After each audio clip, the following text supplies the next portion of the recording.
Hi YouTube, Mr. Who's the Boss here, and in this video we're going to be looking at the top 5 things that you need for your lonely PlayStation Vita. Right, so let's start with the obvious stuff. As you can see, or maybe not see, my PlayStation Vita has a protective film on it which actually runs around the edges of the device. Now this is going to be better than having one that just sits on the screen because it's more discreet. Like, you probably can't even tell it's there right now, whereas you might be able to if it was just on the screen. So if you are going to get a screen protector, which I recommend you do, get one that covers the whole face. Right, next, you should probably also get a screen protector just so that, you just, every now and again you clean it. Microfiber is probably the best material, and as well as that you can buy these cheap sprays from Poundland which just give it a good antiseptic clean if you ever feel like you need one. A couple of game cases here and there wouldn't hurt either. I mean, these are very cheap. There's something like £1 or $1 off eBay, and you just need to buy a generic case really. I mean, the one I've got here is actually meant for SD cards, but fits the Vita games fine, and just something like this is just easier than carrying the old game cases with you wherever you go.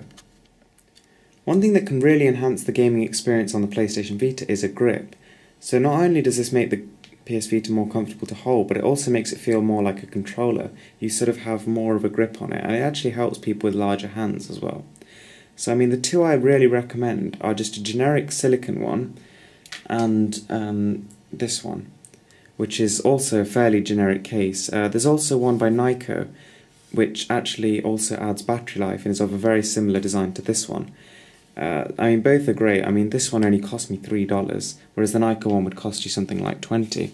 But I mean, installation is very, very simple. You simply pop the Vita in, and then it just clicks into place like that, and you have a very, very comfortable system.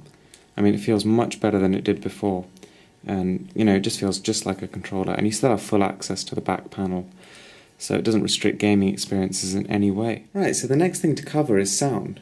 So while you may not be able to use your speakers all the time, you certainly can listen to PS Vita through earphones.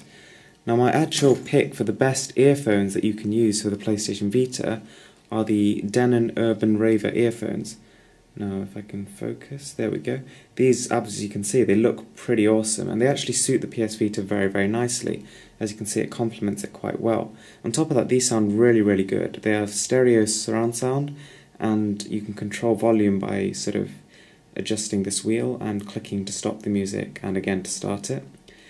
That's very, very useful. On top of that, these are really comfortable, they isolate noise well, and they've just got incredible bass, so they're perfect for gaming. If you prefer the over-ear form factor, then I recommend the Snike DJ 666 headphones, and these can be purchased from Everbuying, DHgate, AliExpress, or just about any other Chinese retailer. Even if you're in the UK or US, you can just import them.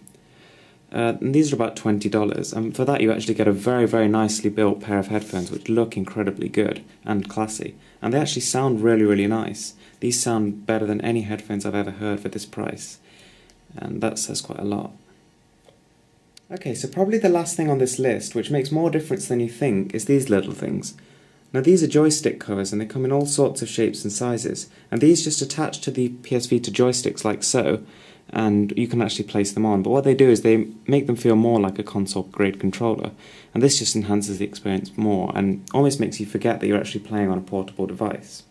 So that's it for now. If you have any questions, then just post in the comments below and I'll get back to you as soon as I can. Thanks for watching. If you like this video, give it a thumbs up and subscribe for more.